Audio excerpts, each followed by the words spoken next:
Invitado de lujo en la mesa de la oposición, el coordinador Rubén Moreira. Bienvenido, coordinador. Jorgito. Gracias por la invitación. Coordinador, qué gusto que nos acompañe hoy para platicar de temas que la verdad a todos los mexicanos le van a afectar y ya le están afectando.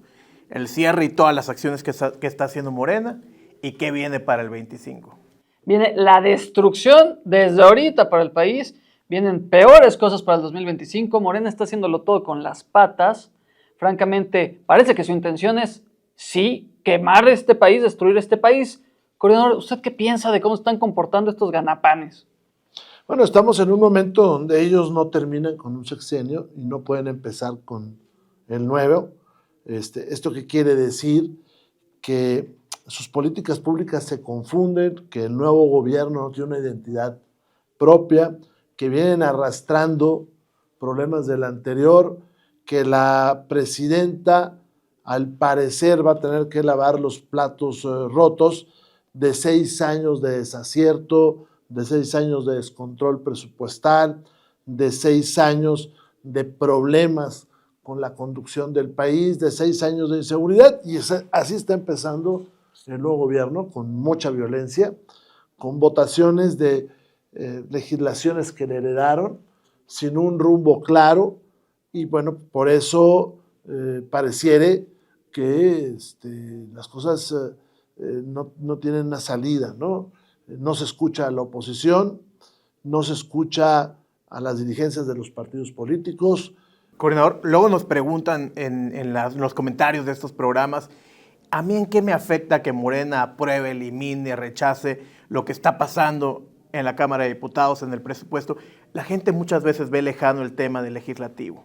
Una narrativa perversa de la mayoría de que hay reivindicación social, cosa que en la práctica es falso, de que hay unos enemigos a los cuales hay que vencer. Por cierto, esos enemigos son bastante aliados de Morena, me refiero a la oligarquía, los grandes ricos que se han hecho mucho más ricos.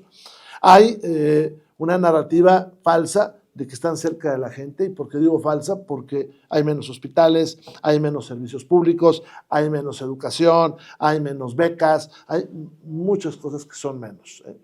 Entonces, esa narrativa y esta de la ilusión monetaria, pues hacen un contexto que pareciera que las cosas están bien. En realidad, lo que están haciendo es como destruir los cimientos de un gran edificio.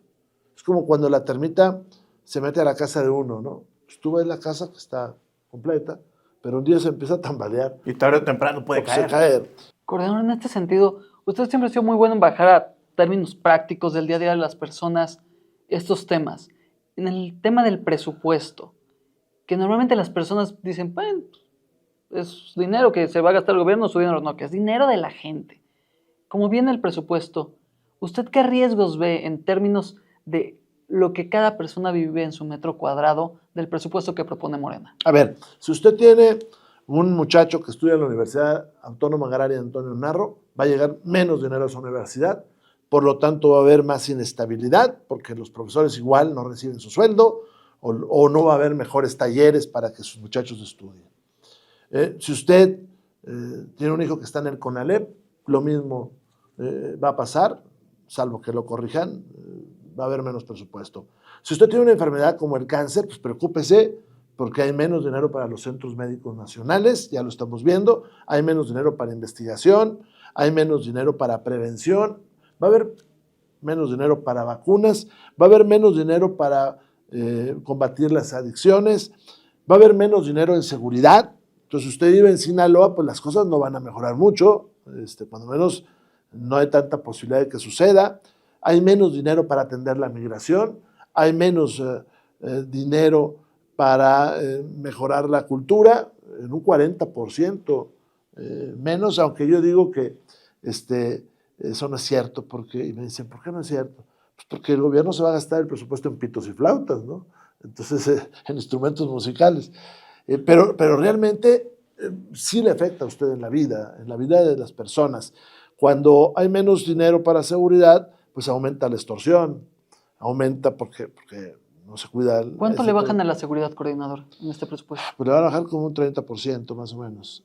A pesar de que estamos en la peor etapa. Sí. O sea, ante los ojos de Morena vivimos en un país que está resuelta la seguridad, la salud, la educación. Y que le puedes bajar el 30%. Y que no va a afectar a la gente. Morena lo que está haciendo, hagan de cuenta que tienes un cubo y tienes un montón de necesidades acá, ¿no? Entonces, ese cubo es el que le acepta el mercado internacional, el que le aceptan los bancos, el que le aceptan los grandes influencers, voy a poner ese nombre, de la economía del mundo. Entonces agarra la arena y la pone, y sobra un copete. Entonces ese copete lo tira de necesidades. Y dice, no, aquí está ya completé, mira, qué buen presupuesto. Aunque eso sea la seguridad, Sí, pacificar Sinaloa. O muchas cosas más. Las carreteras incluso. ¿No? Por ejemplo, hay menos dinero para las zonas arqueológicas, hay menos dinero para las carreteras. Hay 20% menos dinero para carreteras que en el último año del presidente Andrés Manuel López Obrador. Pero López Obrador siempre puso por año menos dinero que el último año de Peña. Por eso las carreteras de Campeche... Se refleja que está destruido. Las carreteras de Campeche están destruidas, pero no solamente eso. La carretera México-Veracruz está destruida, pero las carreteras del norte del país están destruidas. Porque además, vuelvo a lo mismo, este gobierno ni acaba de empezar, ni el anterior ya terminó. Entonces la presidenta tiene que lavar los platos rotos que le dejaron de una borrachera presupuestal. ¿Cuánto costó la refinería de Dos Bocas? Primera pregunta. Bueno, ellos dijeron que $8,000 millones. $8,000 millones. Bueno, eso iba a costar. Pues perfecto. Reconocieron $16,000 millones. El doble.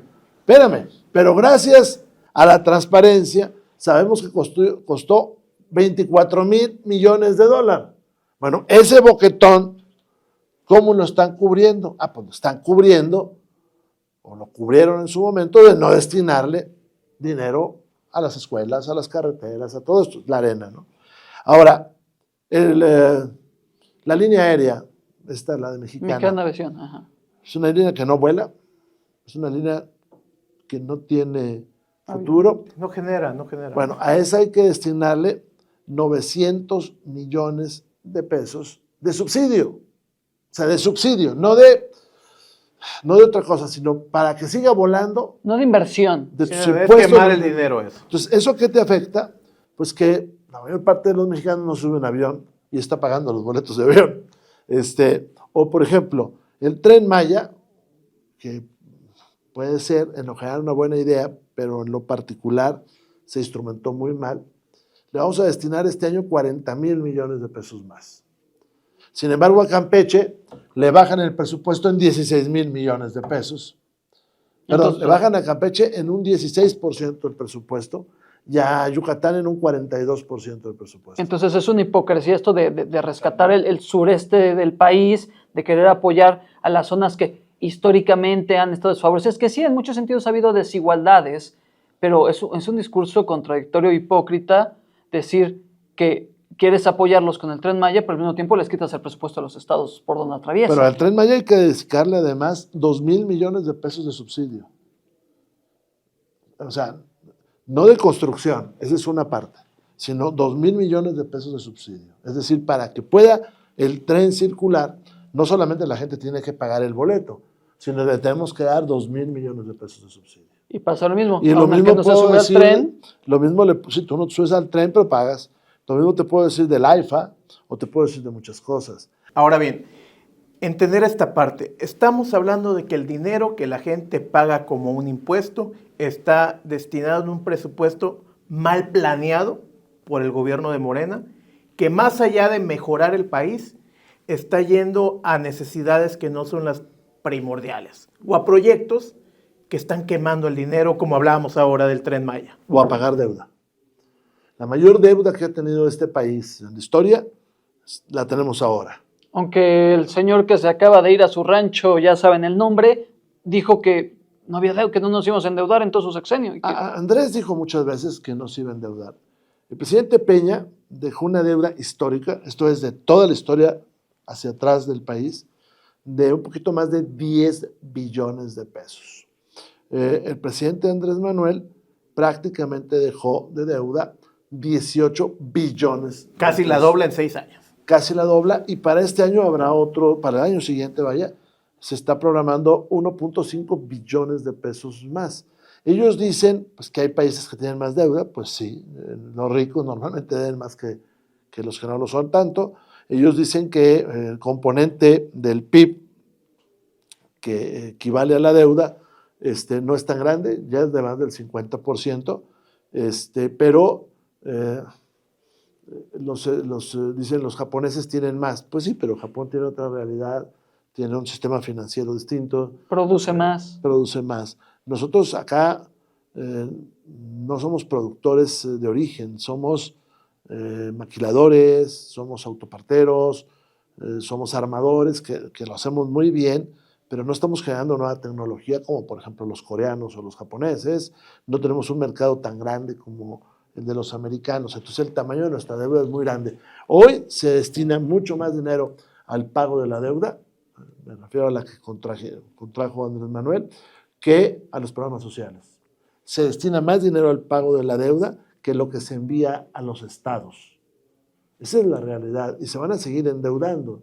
Entonces, esa irresponsabilidad, pues un día va a tronar como ha tronado en otras partes del mundo. Que a este gobierno no le gusta ser exhibido porque este gobierno miente.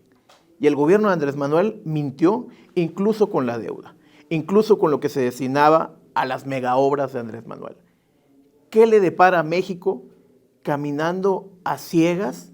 ¿Y por qué bajó la pobreza que ellos dicen? Porque en este país, en el sexenio de Andrés Manuel López Obrador, entre murieron y desaparecieron más de 1 millón de personas. Unos por la delincuencia, otros por el COVID y otros por la desaparición. Y fueron los más pobres normalmente, los más pobres, desprotegidos. Los pobres. Entonces unos se hacen más pobres, otros mueren, pero los ricos crecieron sus riquezas. ¿Y de dónde salen esas riquezas?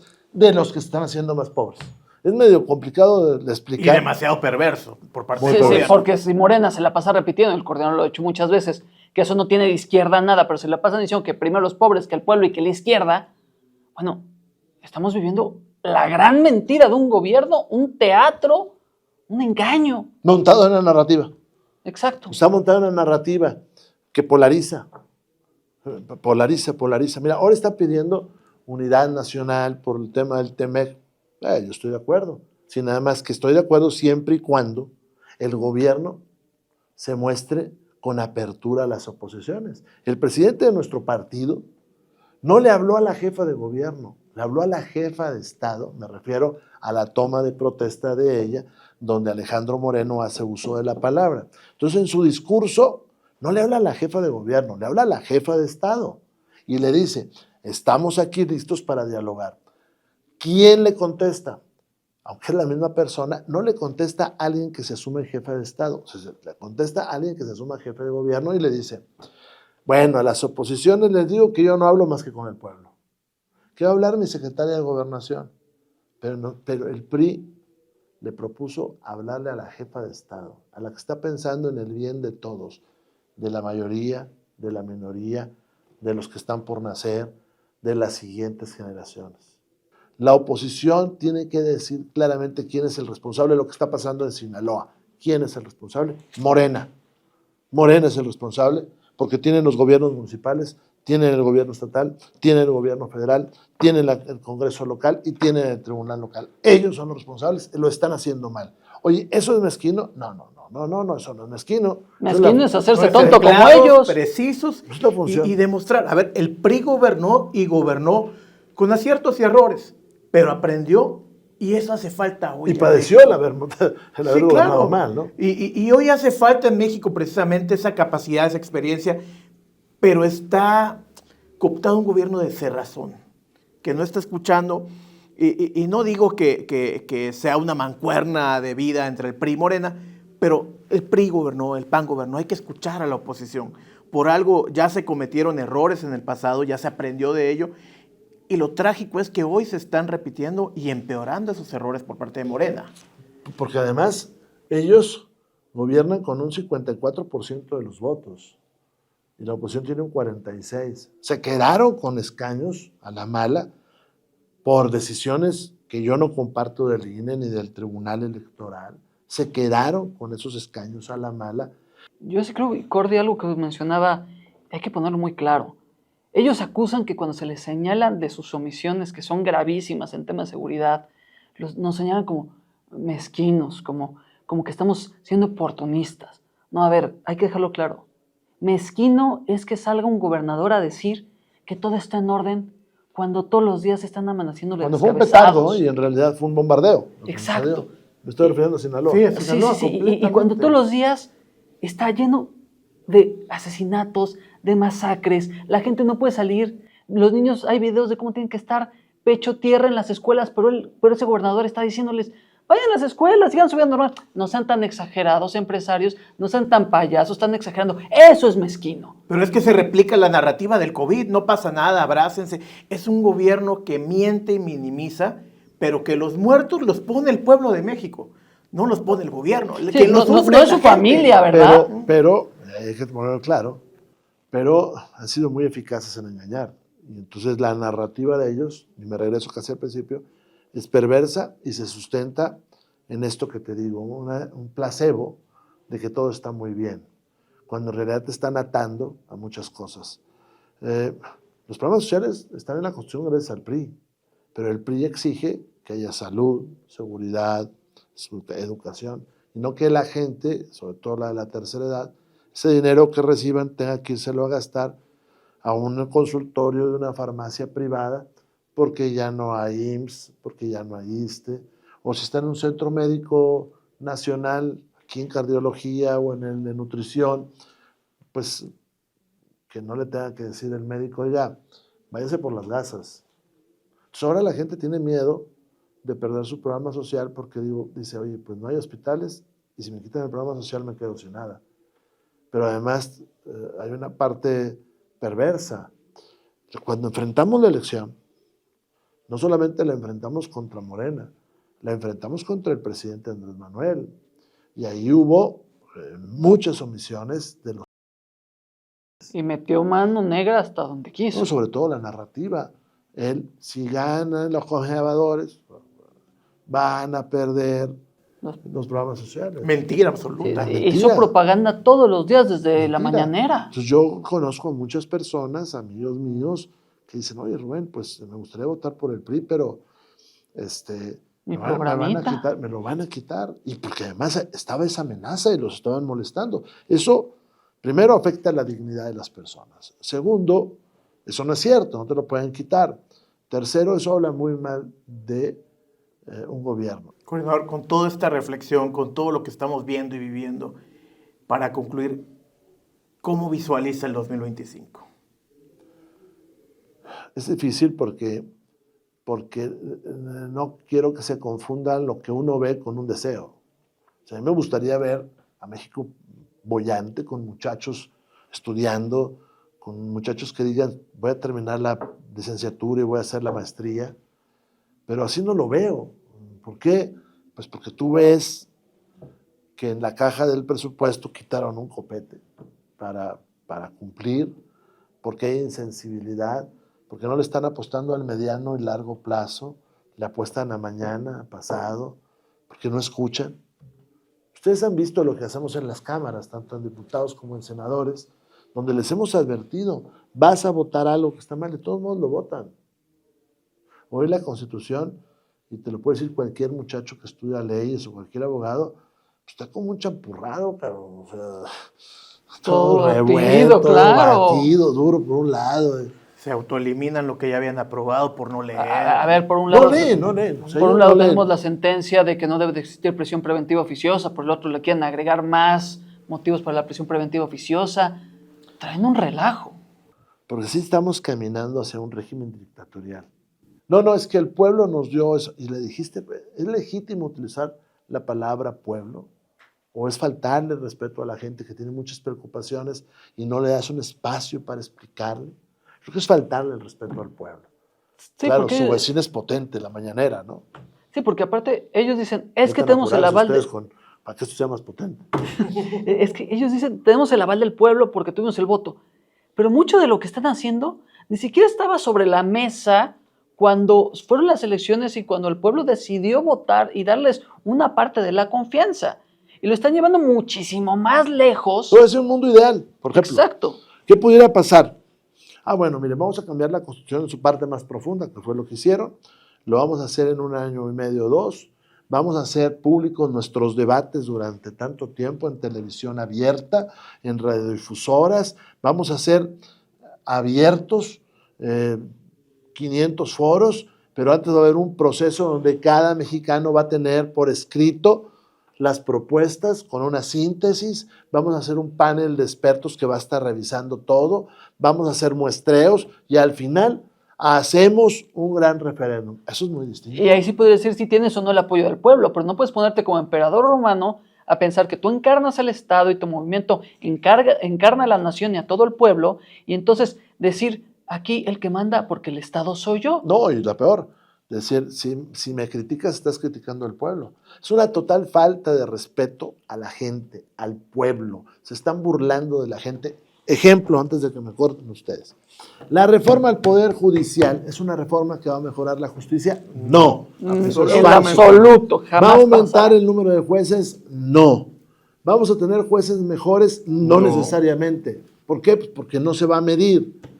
¿Esto va a ser posible? No. ¿Va a votar la gente? Tampoco. Menos. No. Si ahora mismo... Ellos proponen, ellos la cantan, la bailan, la eligen, la hacen. Pero además, ellos engañan a la gente. Que eso es lo terrible. Y luego dicen, ¿sabes qué? La gente me apoya. ¿Para qué? Para que si las cosas no salen bien... Es culpa del pueblo. Es destruir al pueblo en nombre del pueblo. Esa es la perversidad. Sí. O sea, ¿por qué Andrés Manuel paró la Constellation Brand? Porque me dijo la gente, bueno, ahora que vayamos al Temec, van a decir, bueno, es que la gente me dijo. No, tú lo decidiste y engañaste a la gente, que es distinto. Y nos vamos a empinar todos. Y así con cada decisión, ¿eh? Sí, ellos utilizan al pueblo como bandera, pero afectan al pueblo y lo terminan poniendo como excusa cuando las cosas salen mal. Pero ¿en qué momento el pueblo cae en cuenta de este engaño? Bueno, tarde o temprano, porque vamos asimilando las cosas, pero a veces es demasiado tarde.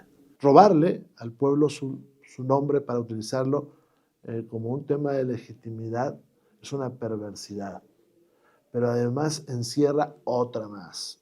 Si me equivoco, le voy a echar la culpa al pueblo. Y voy a decir, bueno, pues ustedes decidieron eso. Y cuando tú te tratas de oponer, te dicen, no, es que estés enemigo del pueblo. ¿Y quién te dijo que tú eras el pueblo, hermano? Traidores a la patria. Es la transición de echarle la culpa al pasado, ahora echarle la culpa al pueblo. El voto no es un cheque en blanco para hacer una serie de tarugadas. Es, ok, queremos que tú gobiernes, pero eso no te da la autoridad para que si de repente te despiertas diciendo voy a eliminar todo contrapeso, toda oposición, todos los demás partidos. Pero lo perverso, Miguel, ahí es usar el nombre del pueblo. Totalmente. Usar el nombre del pueblo. Y porque llegas con un cheque en blanco diciendo el pueblo me dijo. A ver, si ellos hubieran presentado, soy Morena y vengo a plantearte destruir el país que conoces. No, lo correcto hubiera sido... Ese voto no hubiera llegado. Lo correcto hubiera sido ok, ya ganaron. Ahora vamos a empezar un proceso de 2, 3 años para cambiar nuestra forma de gobierno. Tenemos consultas populares que pudieron haber usado. Pero hacer un proceso muy largo. Sí, pero un proceso muy largo. Mira, sí, lo hacen, escuchar realmente. Fíjate, y luego critican. Pero Cuba cambió hace poco su Código Nacional Código Nacional Civil, su Código Civil y de Familia.